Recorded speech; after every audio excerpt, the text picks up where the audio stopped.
What is up, YouTube? It is Dual Killing Anime coming at you with another video, and I'm so excited because now I get to bring back a series that is in the grave. I'm the Undertaker. I'm bringing it back from the dead, and it is my intro manga series. This is the fourth video that I'm doing in this playlist series on my YouTube channel. Let's go!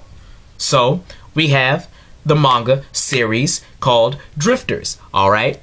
Drifters started back in the year of 2011, and I believe it was created by the same writer slash author of Hellsing, you know, the one who did the manga and the one who's responsible for the Hellsing and Hellsing Ultimate OVA. Okay, so his name is Kohta Hirano, and this is the new project that he's working on. And Drifters is basically about a story about these drifters, or people labeled as drifters, who have gone into another world from their present times or their present worlds, and who have been shifted to another time, which is assumed to be by some man in a long round table with a lot of suspicious doors from different worlds and parallel universes hanging on. Okay? Kohta Hirano, I'm a big fan of him. I'm a big fan of his writing too. When it comes to his artwork, I like the way he draws and designs everything from the hairs to especially the eyes of his anime characters, because it looks unique, and from his faces too. But also from the detail that he puts in the art and how he draws everything from the backgrounds and from, you know, the character designs and the character, you know, just the portraits. Even every simple detail that I can check inside of a manga, which goes and revolves around the artwork, is pretty much a bonus, and it's pretty much, you know, top bar when it comes to Kohta Hirano, and especially in the Drifters manga right there. That's my first point. The second point is about what I feel about the series. I've read 10 chapters of Drifters, and I must say that Drifters starts off with a high, it goes on a little meh, but then it comes off with a little high. As I'm making this video right now, I have seen 10 chapters, like I said before, but there are 33 chapters out. So go ahead, go see it, and make sure you read it all the way through. There are moments of where you're gonna think, wow, this guy is tight. The main protagonist, I mean, wow, this guy is cool, this guy is tight. And there's other times you're gonna think, wow, this guy's hilarious, he's funny. And there's other times you're gonna think, wow, this guy makes me feel for it a lot. And one of the things that are unique about this series is that it has a unique setup. Because I'm going to introduce the summary like this. The main protagonist who we start out with, his name is Shimasu Toyohisa. He's a samurai, and he comes from a clan inside of Japan. I think the clan is named the Shimasu clan. And it starts with his uncle calling him back. Uncle Otoyo, he likes to call him.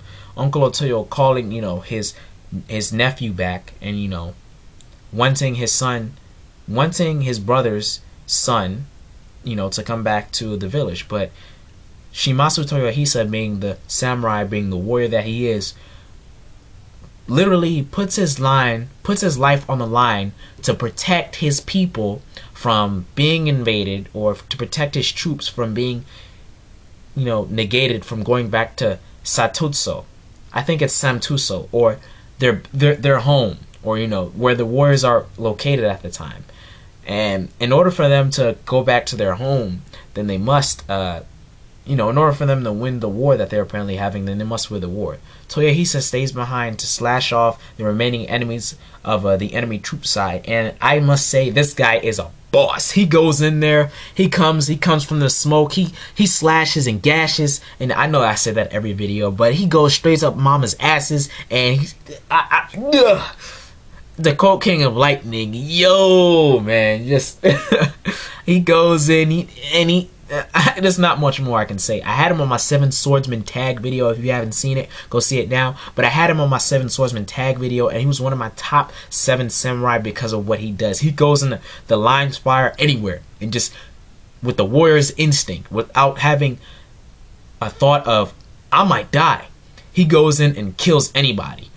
And I like the way he fights too. He's a classic samurai with armor, but not as classic because he shoots, I believe, with a shotgun, a classic shotgun, and a 2-round kick shotgun. And he also has a samurai sword in his hand. So he's a swordsman, but he can also fight you with a shotgun too. He's very skilled with his sword, because I remember there was this one panel when he came out after from the smoke in the first chapter, and then he sliced off a noble, or how I should say, a chancellor I think that's a chancellor. I think it's supposed to be a distinguished high-ranking officer inside of the Japanese military. So I'm going to say a chancellor. He sliced off a head of a chancellor, and it looked beautiful. It was disgusting, but it looked beautiful. And there's this one part when all the troops were shooting their arrows at him, and this guy had like 10 arrows in his body, and he was still functioning and moving. And he was able to get to the chancellor and over to the other leader, and stabbed him and shot him in his, I think shot him in his heart. And you can see how fierce this guy was. Well, after the leader got shot, you know, the troops decided to retreat, and the troops decided to leave Shimasu Toyohisa there. As Shimasu Toyohisa is there, he's walking, he's trying to find some place to go as it rains. But sooner or later, like that, he ends up in this tavern, you know, he ends up in this lane. It's the only thing he can see is these doors on pathways, and then this guy sitting in the middle strangely who's smoking and who's writing stuff on a desk. And as soon as, you know, he gets to ask stuff, or, you know, as what he gets to ask is, who the hell are you? Where am I? What is this? He gets absorbed into this door, you know, I think from his right side. And it's funny because the guy doesn't acknowledge his existence at all. He just says, next. And then he goes into the door and he's absorbed. And as he's absorbed, we get to see the guy again at the desk, and he says, next. And that just makes me think that there are more people who go into this. Okay, well, that's the setup for, you know, the first/second chapter, but you'll be able to see more of what's happening inside of the manga from there. Drifters overall looks like it's going to be a great series because it's written by Kohta Hirano, the guy who's written and illustrated Hellsing. And I have yet to do a review on the Hellsing series, but I very much enjoy Hellsing.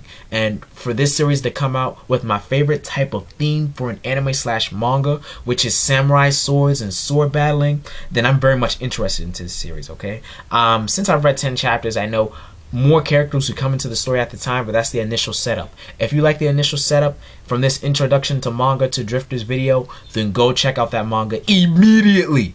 I didn't say go check it out later, or if you have a list and you're, oh, I can't get to it now, or Duel, you know, don't get mad at me, but you know, I got too much manga. No, immediately. Then go check it out, guys. This has been Duel Killing Anime. Like or dislike this video, it does not matter as long as you get my name out there. All the quality content with none other fella. And if you don't know what that is and you need to watch more anime, go see Drifters. It's very cool. Shimasu Toyohisa for the motherfucking win. And see you guys.